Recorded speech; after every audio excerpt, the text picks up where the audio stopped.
Alhamdulillahi Rabbil Alamin. Wassalatu wassalamu ala asrafil anbiya'i wal mursalin wa ala alihi wa sahbihi ajma'in wa man tabi'ahum bi ihsanin ila yaumiddin. Wa sallallahu ala nabiyyina al-karim Muhammadin sallallahu alaihi wasallam wa man tabi'ahum bi ihsanin ila yaumil qiyamah. Ya ayyuhalladzina amanu taqullaha haqqa tuqatih wa la tamutunna illa wa antum muslimun. Kita memuji dan bersyukur kepada Allah atas segala limpahan nikmat-Nya sehingga kita masih diizinkan pada kesempatan pagi subuh yang cerah ini bisa berkumpul thalabul ilmi, sebuah kondisi terbaik. Kita bersimpuh di hadapan Allah di tempat yang paling mulia di seluruh permukaan bumi, yakni masjid, musalla, yang banyak dilakukan ibadah-ibadah di dalamnya. Kita akan lanjutkan kajian pada tubuh mengaji kali ini dengan bahasan menjenguk orang sakit. Kemarin telah kita bahas tentang hakikat penyakit. Tidak satupun manusia kecuali pasti Allah berikan kesempatan untuk bertafakur ketika sakitnya. Maka banyak sekali hikmah yang bisa kita ambil. Entah sakit itu kita sendiri yang mengalaminya ataupun kita mendapatkan pelajaran dari penyakit yang diderita oleh orang lain. Betapa lemahnya kita sebagai manusia. Sebanyak apapun harta yang kita miliki, kalau sudah sakit rasanya gimana? Setampan secantik apapun, kalau sudah sakit hilang semuanya. Kita terkadang merasa fit, merasa sehat, tubuhnya atletis, tapi kalau sudah sakit, Allah ingin mengajarkan kepada kita hakikatnya apa dan siapa diri kita ketika kita sakit. Maka ketika dengan keadaan yang sedemikian rupa, ketika seseorang mengidap penyakit, maka ada hikmah yang lain, yakni kita bisa saling nasihat-menasehati, saling kuat menguatkan dengan cara membesuk, menjenguk. Dan ada kabar gembira bagi orang-orang yang bukan senang ya bisa juga senang menjenguk orang yang sakit. Di dalam hadis riwayat Imam At-Tirmidzi, ma min muslimin ya'udu musliman hudwatan illa sallallahu alaihi sab'una alfa malakin hatta yumsi. Tidaklah seorang muslim yang menjenguk orang muslim lainnya, menjenguk orang sakit. Misalnya menjenguknya itu di pagi hari, melainkan Allah utus 70.000 malaikat untuk bersolawat, mendoakan ampunan sampai sore hari. Wa in adahu asiyatan illa shalla alaihi sab'una alfa malakin.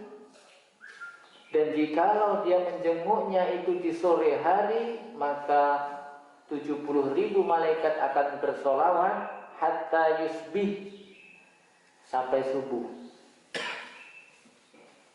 Misalnya kemarin pagi kita membesuk orang sakit, maka sebagai bukti keridhaan Allah Jalla wa'ala, Allah utus malaikat untuk mendoakan orang yang membesuk.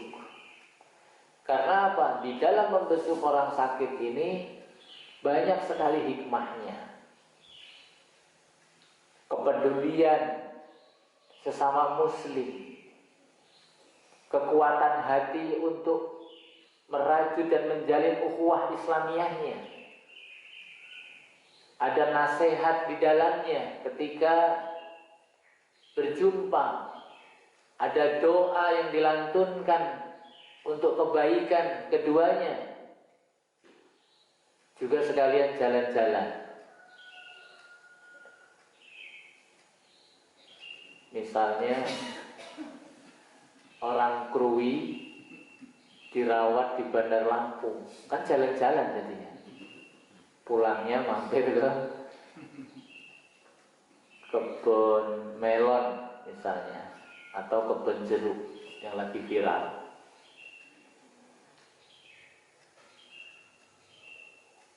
Itulah etikanya. Kemudian kita hafalkan doanya ketika membesuk orang sakit. Ada minimal 3 doa. Jadi doanya juga nggak boleh panjang-panjang. Kemudian kirim-kirim doa itu nanti ganggu yang lain. Kenapa ini orang? Doanya bersamaan dengan dipegang tangannya orang yang sakit ini. Dipegang tangannya. Tentu kalau yang sakit laki-laki yang memegang laki-laki, kalau yang sakit perempuan yang memegang perempuan. Kalau laki-laki membesuk perempuan tidak perlu dipegang-pegang. Jadi dipegang tangannya ini memberikan apa? Sugesti barangkali ya. Bukti apa? Kedekatan, memberikan semangat orang yang sedang sakit. Kemudian didoakan, Allahumma rabban nasi adhabil ba'sa. Ya Allah, Rabb seluruh manusia, hilangkanlah penyakitnya. Asfi antas safi. Dari engkaulah obat. Syifaan, obat yang la yukhadiru sakoma, tidak menghadirkan sakit. Jadi ada obat yang bisa berefek atau punya efek samping. Nah, kalau obat dari Allah itu tidak punya efek samping. La yuhadiru sakoma wala alama, dan ketika sembuh tidak meninggalkan sisa penyakit.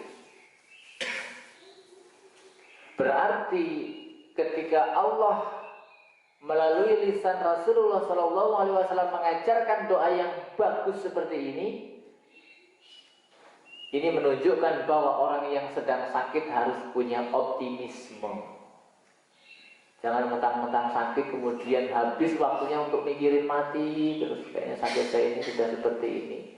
Boleh, tapi kadarnya jangan 100%. Karena orang yang beriman itu tidak menunggu sakit untuk datang sebuah ajal. Gak harus pakai sakit dulu. Maka orang yang sakit itu optimis, harus sembuh, semangat. Nah, kemudian apabila sakitnya itu panas suhunya,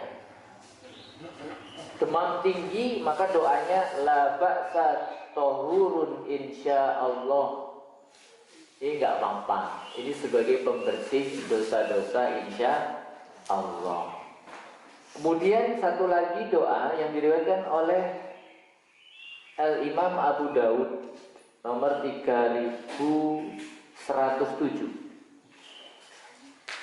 Allahumma shfi 'abdaka.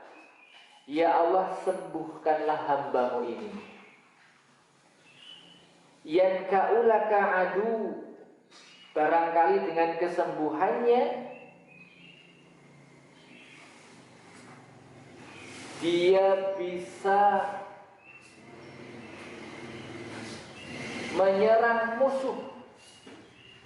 Yang kaulaka adu, memberikan manfaat. Maksudnya menyerang musuh di sini ketika orang yang sakit itu sehat, kemudian pada zaman Rasul itu terjadi peperangan, siapa tahu ketika sudah sembuh itu bisa memberikan manfaat ikut berperang menyerang musuh. Au yamsilaka ila sholat, atau dia bisa berjalan menuju sholat. Kalau berbaring di ranjang saja kan sholat ya sholat, tapi tidak menuju ke masjid.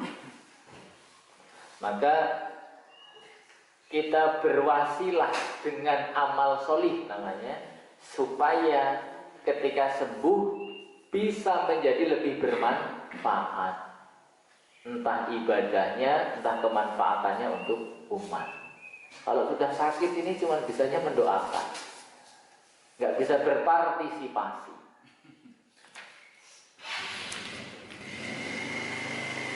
Nah, kemudian ada sebuah doa,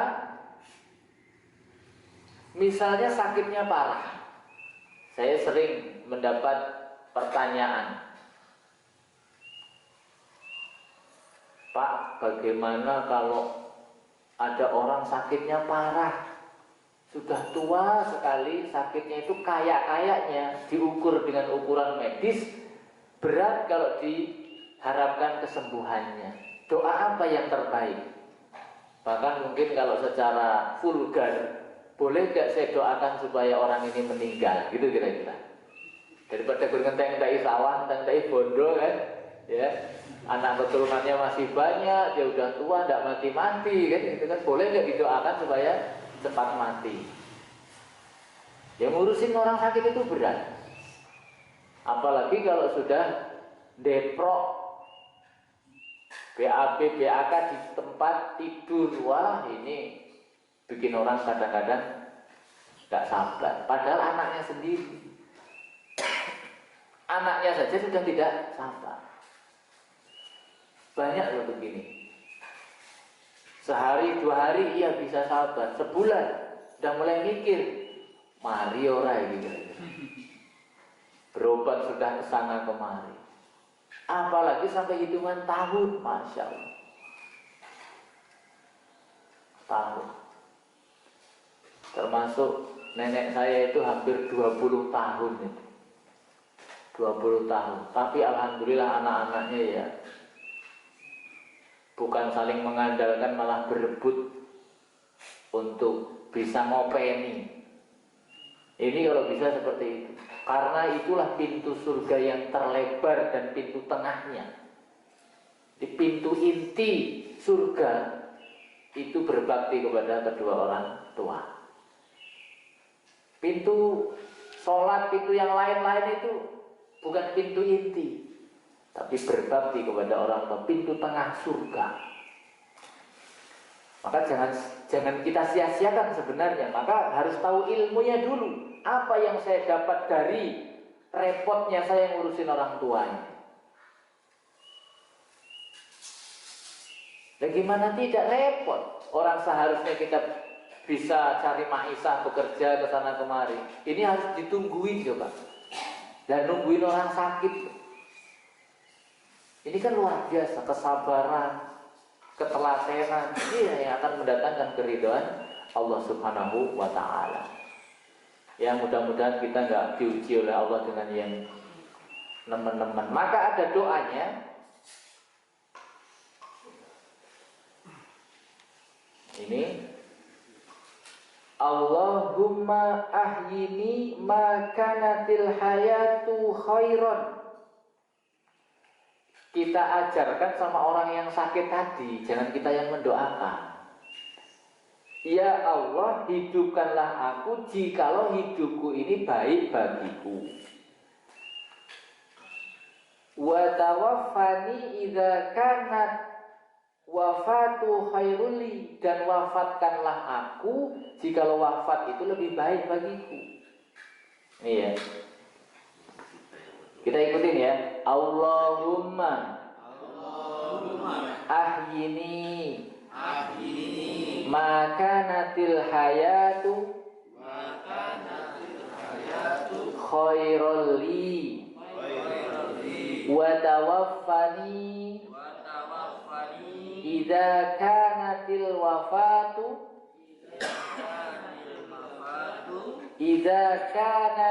wafatu khairul li. Ya Allah, hidupkanlah aku kalau ini yang terbaik kira-kira, dan wafatkanlah aku jikalau ini lebih baik. Ini konteksnya, ini dia yang berdoa sendiri, kita yang waras ngajarin. Jangan kita minta izin, Pak, tak doain cepet mati ya Pak, itu kayaknya lebih baik jangan, itu nyinggung. Ini ada doa dari Rasulullah, dibaca sendiri. Allahumma ahyini makanatil hayatu khairul li wa tawaffani idza kanatil wafatu khairul li. Ternyata ada dalilnya doa minta wafat. Kalau dipertimbangkan, diperhitungkan, wafat ini lebih baik. Nah ini. Kemudian jika sudah meninggal, maka sebelum meninggal biasanya orang itu memiliki tanda-tanda. Ini bisa diukur, bisa dilihat secara empiris, pengalaman, secara medis itu bisa melihat ini kayaknya nggak nyampe seminggu. Nah ini dengan perhitungan medis ahlinya. Nah maka yang harus dilakukan oleh orang yang sakit ini segera berwasiat. Apa yang perlu diwasiatkan? Kumpulkan anaknya, berikan nasihat. Sembahlah Allah saja sepeninggal bapak nanti. Ini wasiat tauhid ini yang pertama. Mata buduna min ba'di. Apa yang akan kamu sembah setelah aku tidak ada? Anak-anaknya, istrinya dinasihatkan untuk tetap istiqomah bersabar. Semua orang pasti mati. Lek yen wis pancen pestine bapakmu iki umure ora dawa ya. Nah gitu. Sepeninggal bapakmu ojo sampai berpaling dari menyembah Allah, jangan sampai. Urip matiku wis biasa. Wasiat-wasiat ini kalau tidak ditulis. Utamanya hutang. Di bapakmu sampai ke kondisi ini yang ini ternyata ya utangi urung lunas. Utang karo kae semene, utang karo kae semene, tulis. Ini perintah dalam Al-Qur'an. Ditulis dan disaksikan oleh dua orang saksi yang adil. Jadi ada tanda tangan nanti, tanda tangan saksi. Ini punya utang sono, ini punya utang. Atau ingin punya wasiat. Seperti seorang sahabat ketika mau meninggal, cuman meninggalkan seorang putri, padahal hartanya banyak. Anaknya cuma satu-satunya itu wadon. Maka kata sahabat ini, bolehkah saya serahkan ke Baitul Mal itu 50%? Kata Rasul, tidak boleh. Wasiat itu tidak boleh dari 1/3. Silahkan diberikan kepada siapapun, tapi tidak boleh lebih dari 1/3 dari total harta kita. Ya, tidak boleh lebih dari 1/3. Gak apa-apa, serahkan kepada ahli warisnya semuanya. Kata Rasulullah, engkau meninggalkan anak-anakmu dalam kondisi kaya lebih baik daripada dalam kondisi miskin. Dalam hal warisan, yo lek enek sing diwarisne. Nah, kalau warisannya bukan harta tapi warisannya adalah hutang, anak keturunan atau ahli waris itu yang wajib menyelesaikan Kenapa demikian? Lho bapak utang itu kan nggo anak-anak itu ya. Bapak rela ngutang-ngutang. Itu nggo mangan, nggo biaya hidup, nggo biaya pendidikan anak-anaknya. Ya makanya ini kan tanggung jawab anak-anaknya. Wasiat. Wasiat itu tadi, satu, supaya tetap beribadah, menjaga ketauhidan. Kemudian yang kedua, terkait dengan wasiat-wasiat, hibah-hibah, itu harus diselesaikan. Jangan sampai nanti, maaf, tidak ada bukti tertulis, ribut keri. Nah ini wajib wasiat itu.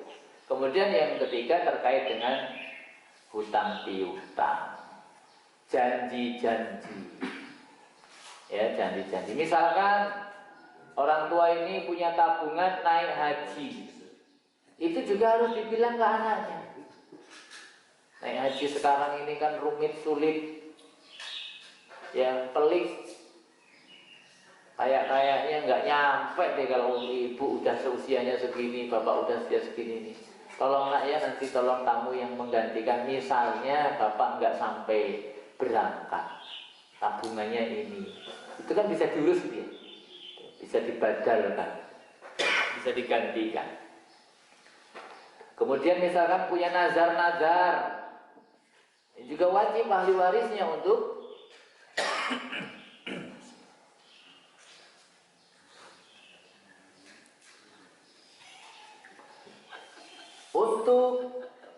menyempurnakan nazar-nazar. Ya. Meskipun nazar ini tidak dilakukan kecuali oleh orang-orang yang pelit. Ya, nazar. Ya Allah, misalnya saya dapat arisan, saya mau sedekah setengah dari arisan yang saya dapat. Nazar dia. Belum dapat arisan meninggal, maka wasiat itu penting. Dulu bapakmu pernah nazar begini-begini, separuh dari hasil ini yang didapat ini akan disedekahkan. Nah, nazar khusus untuk nazar, tidak boleh nazar dengan sesuatu yang wajib.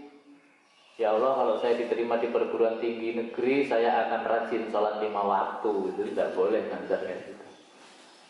Jadi kewajibanmu lah itu, jangan dinazarkan. Wah, wajib dinazarkan.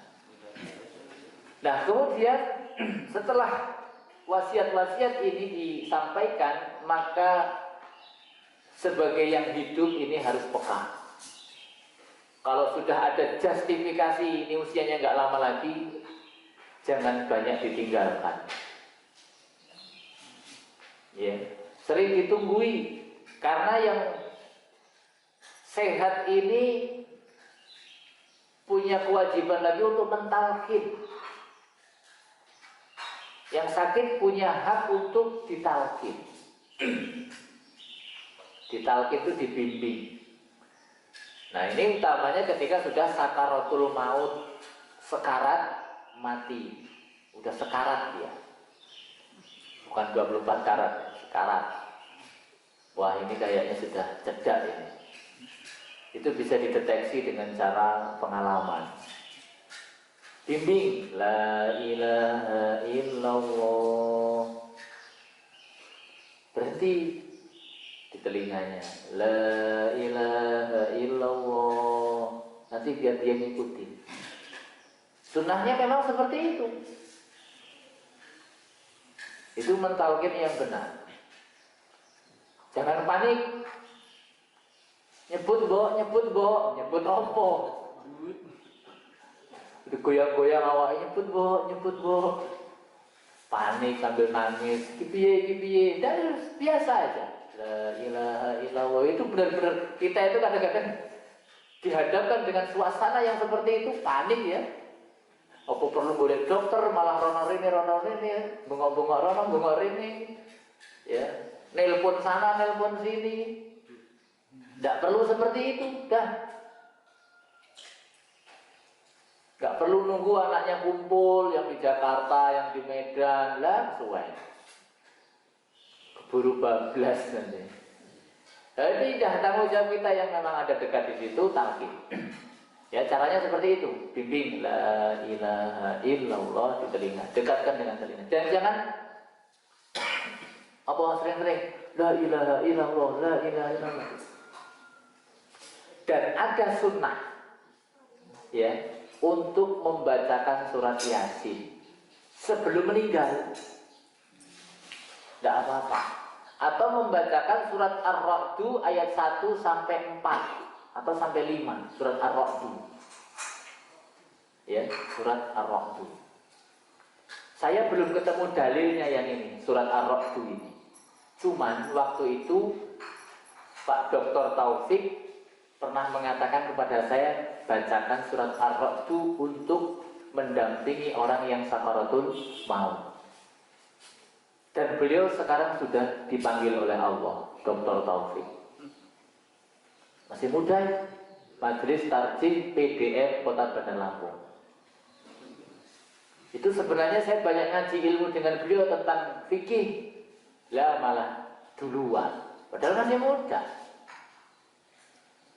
Saya baru sekali ngaji pertama di rumah beliau itu. Tapi memang saya lihat waktu itu beliau juga sudah agak sakit. Nah, setelah ditalqinkan, ya, kemudian memang dipastikan sudah meninggal, maka tutuplah matanya. Sebagaimana Rasulullah bersabda ketika Rasulullah mendampingi sakaratul mautnya Abu Salamah, seorang sahabat yang sangat solih sekali ini, ya. Abu Salamah ini meninggal di sisi Rasul, kemudian karena matanya ke atas, kata Rasulullah, sesungguhnya apabila ruh dicabut, maka pandangan mata akan mengikutinya. Maka disunahkan untuk ditutup sambil innalillahi wa inna ilaihi raji'un. Itu istirja. Idza asabatkum musibatun qalu inna lillahi wa inna ilaihi raji'un. Nah, tutup. Hadis riwayat Muslim. Kemudian tutup jenazahnya, semuanya tutup. Sampai kepala, sampai ujung kaki ditutup. Ya, ditutup. Dalilnya apa? Bahwa ketika Rasulullah SAW wafat, beliau ditutupi kain yang bergaris. Kain yang bergaris. Ada selimut yang bergaris itu, ya. Garisnya hitam. Nah, itu selimut Rasulullah SAW untuk menutup jenazah beliau. Ini hadis riwayat Aisyah, karena Rasulullah SAW meninggal di rumah Aisyah radhiyallahu anha. Kemudian menyegerakan mengurusinya, segera menyegerakan. Ini termasuk 4 hal yang harus disegerakan. Menyelenggarakan jenazah, bayar utang kalau sudah mampu, menikah kalau sudah mampu. Itu. Satu lagi apa ya? Ada 4 kayaknya. 4 hal yang harus disegerakan. Sholat yang keempat, kalau sudah tiba waktunya sholat. 4 hal yang harus disegerakan. 4. Meskipun hadisnya berbeda. Nah, zaman jahiliyah itu kalau ada orang mati, itu langsung ada woro-woro. Dia naik kuda, berkeliling kota Mekah, kemudian menyampaikan, si Fulan bin Fulan meninggal, si Fulan bin Fulan meninggal. Di zaman jahiliyah, naik kuda, lari muter-muter, Fulan bin Fulan meninggal. Itu tidak boleh dalam Islam. Mengumumkan kematian itu tidak boleh dengan cara yang seperti itu. Bawa mobil muter-muter pengumuman si Fulan bin Fulan meninggal. Nah kalau lewat speaker bagaimana? Maka ini cukup disoroti sebenarnya. Ya. Jadi penyampaian orang meninggal. Karena apa? Tidak semua berkewajiban geruduk mayat, tidak semua berkewajiban. Yang mau kerja aja. Nah maka ketika wasiat itu juga disampaikan siapa yang akan mengurus jenazah saya misalnya saya meninggal. Ini udah pada wasiat belum ini? Udah ya, alhamdulillah. Yang saya wasiati belum tentu dua dia. Itu. Ya yang diberi wasiat malah dicek duluan. Ya diukur saja. Ini yang lebih tua harus lebih duluan berwasiat. Harus punya wasiat, jangan sampai nanti ribut. Perayaan ngurus jenazah. Jadi ini harus diwasiatkan siapa? Nah, dialah yang paling berhak mengurus jenazahnya, terutama dari kalangan keluarga. Maka jamaah sekalian, mengurus jenazah itu jangan diserahkan ke orang. Apalagi orang yang kita serahkan itu tidak paham bagaimana mengurus jenazah sesuai sunnah. Mandi tidak sesuai sunnah itu juga mayatnya bisa kanyepen itu. Guyur air 4 drum harus habis katanya. Ini habisin semua 4 drum. Kata siapa seperti itu? Saya ini kalau memandikan mayat itu paling nggak nyampe 1 ember yang cukup, nggak usah berlebih-lebihan. Ini bagi rukun kematian yang menyediakan berdrum-drum itu buat apa? Mubazir. Banyak yang sudah selesai itu ditumpahkan, mubazir malah. Yang logis saja mandi. Kenapa sih mayat itu harus dimandikan? Ya karena nggak bisa mandi sendiri kan gitu. Maka ditolong mandinya biasanya seember cukup ya cukup. Tidak ada harus banyak. Apalagi terus guyur terus, jangan sampai putus. Dari mana dari ini? Orang keju, ngewangi orang ber. Terus guyur terus. Dia cuma gini ya. Kini sekarang masoi, kalau enggak ayo kan capek. Biasa aja. Tidak rumit, ngurus jenazah tidak rumit. Maka jangan dihantui dengan wah saya bisa apa enggak. Karena kita dihadapkan dengan situasi begini. Kadang orang bisa tapi enggak berani. Ada orang berani tapi enggak bisa. Kalau orang berani dan enggak bisa ini kumpul, musibah lagi ini. Maka mencari orang yang berani, ringan tangan, dan bisa, ini yang sedikit. Dan ini stoknya harus kita tambah.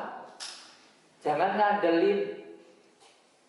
Misalnya yang meninggal wanita, para ibu-ibu tidak bisa, maka laki-laki memberi tutorialnya.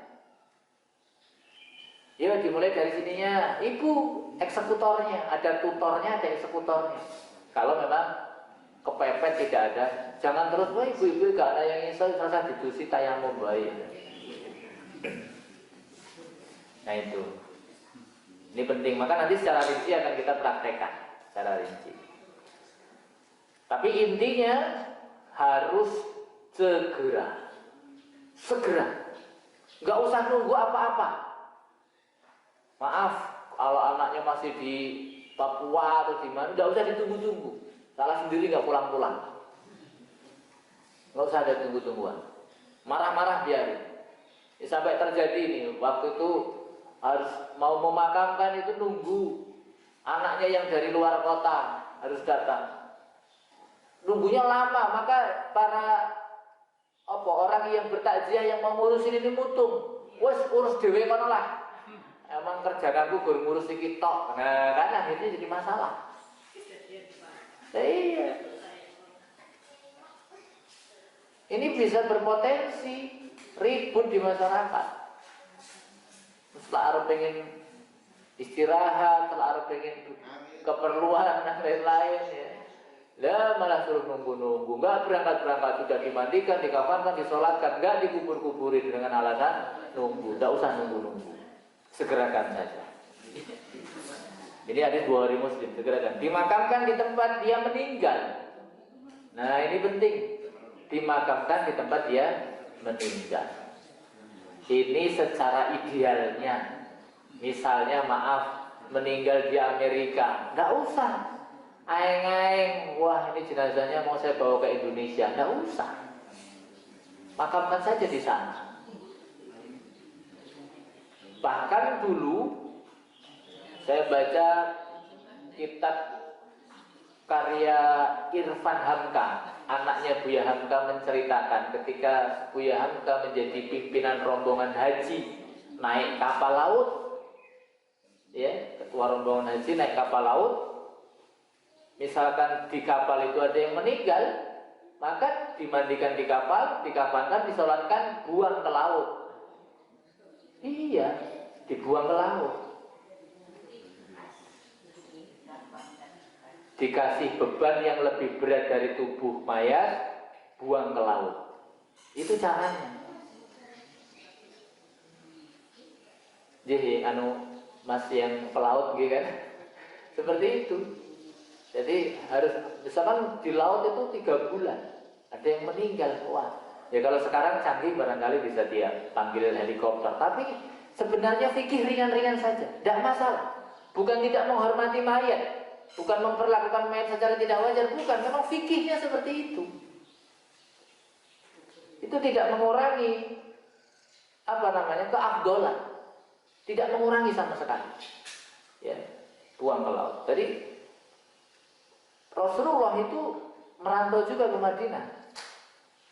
Nah kalau memang pulang kampung itu lebih afdal, Rasul mungkin mau berwasiat, nanti kalau saya meninggal bawa ke Mekah, kubur di tempat saya lahir. Enggak seperti itu. Rasul ya meninggal di Madinah, ya meninggal di sana, ya dimakamkan di sana. Seperti itu. Lalu bagaimana? Nanti jangan tanya ya, misalkan, saya meninggalnya di Abdul Muluk, saya orang Waikanan, di Baga Waikanan gimana? Nah, iya di Abdul Muluk mau dikubur di mana? Gak ada pemakaman, bawa pulang. Nah ini fikih kontemporernya. Ya, secara ideal, ya, misalkan bawa jenazah dari Amerika ke Indonesia itu kan mahal. Ya kalau nggak salah itu setara dengan 5 kursi pesawat. 5 kursi pesawat untuk jenazah itu mahal kan? Itu.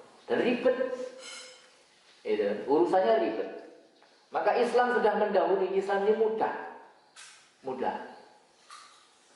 Yang sulit-sulit itu bukan inti ajaran Islam. Kemudian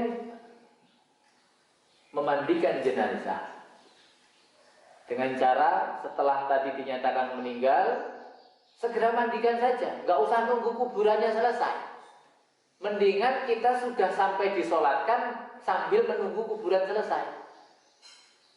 Gitu. Jadi runtutannya tidak capek kita.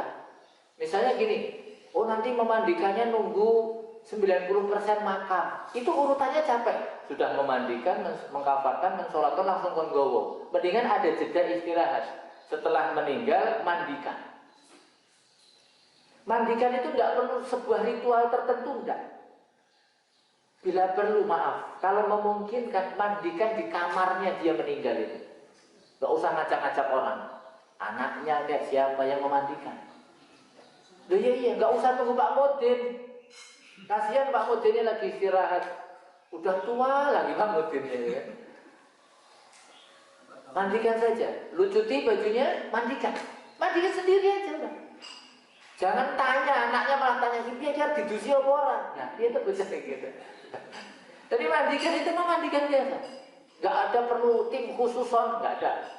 Mandikan, dimulai dari anggota wudhu, terus mandikan, sabuni, ya, pakai daun bidara kalau ada, ya, terakhir pakai siraman kapur barus. Selesai, sudah.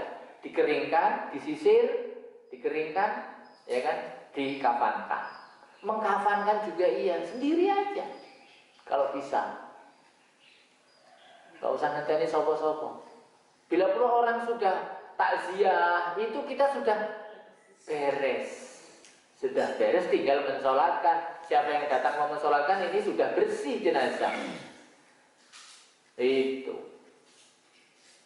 Datang, silakan. Nah, perkara mensolatkan ini ada dua pendapat. Apakah cukup disolatkan sekali saja? Cukup. Jangan setiap orang datang sholat. Ada lagi rombongan. Ini rombongan pertama sholat duluan, nanti ada rombongan kedua, ketiga. Kesuwen. Ini fardu kifayah. Kalau sudah ada yang menyelenggarakan sholatnya sudah selesai, segera bawa ke makam. Kalau makamnya sudah siap. Tidak perlu berombongan-rombongan. Nah, kalau ada orang rombongan mau sholat, boleh, jangan dilarang. Tapi jangan menghalangi percepatan berangkat ke makam. Karena boleh nanti sholatnya di makam. Terus ketinggalan kono, waktu dikubur, sholat kono. Gak apa-apa kan, gak pakai rukuk, gak pakai sujud. Nah ya, dalilnya mana? Dalam Al-Quran, surat At-Taubah ayat 84. At-Taubah 84. Dan janganlah engkau, yakni Muhammad SAW, melaksanakan sholat untuk seorang yang mati di antara mereka, yakni orang-orang munafik, orang-orang fasik. Tidak boleh menyolatkan, nanti ini lain bahasanya. Selama-lamanya. Dan janganlah engkau berdiri mendoakan di atas kuburnya. Berarti berdiri mendoakan di atas kuburnya dengan sholat itu boleh. Dan Rasul mempraktekkan. Ketika awal ada seorang marbot meninggal, marbot masjid. Rasul nggak dikasih tahu. Ya dalam pandangan para sahabat pada waktu itu ya marbotnya levelnya ya rendah mungkin ya. Seperti itu kan. Jadi meninggal diurus langsung dimakamkan. Rasul tanya, mana ini marbot Masjid Nabawi kok nggak kelihatan? Meninggal. Loh kok nggak, saya nggak dikasih tahu? Alah marbot ya katanya gitu. Kurang ajar ini batin. Tunjukkan di mana saya makamnya. Ditunjukkan ini makamnya. Benar Rasulullah sholat di situ. Artinya boleh sholat jenazah di atas kuburan. Ya. Kalau Imam Ibnu Hazm Az-Zahiri, sholat jenazah itu bukan dinamakan sholat karena tidak ada rukuk dan sujudnya, hanya doa jenazah. Ya, jadi ada pendapat ini masyhur. Ya, jadi sholat jenazah bukan sholat, itu doa jenazah. Karena sholat harus ada rukuk dan sujudnya. Ya, terkait sholat ini boleh sekali saja, udah disolati, udah nggak usah sholat nggak apa-apa. Enggak, saya pengen nyolati, oh ya silahkan. Tapi jangan mencegah kami.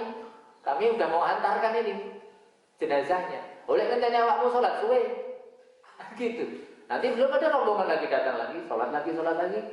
Nah, itu bertentangan dengan prinsip menyegerakan itu. Karena fardu kifayah. Ini saja yang bisa kita bahas kali ini. Besok ke perkara mandi, dan setelah teori selesai kita praktek. Setelah teori selesai kita praktekkan. Mudah-mudahan bermanfaat kajian kita. Subhanallah wa bihamdika, asyhadu an la ilaha illa anta, astaghfiruka wa atubu ilaik. Wassalamualaikum warahmatullahi wabarakatuh.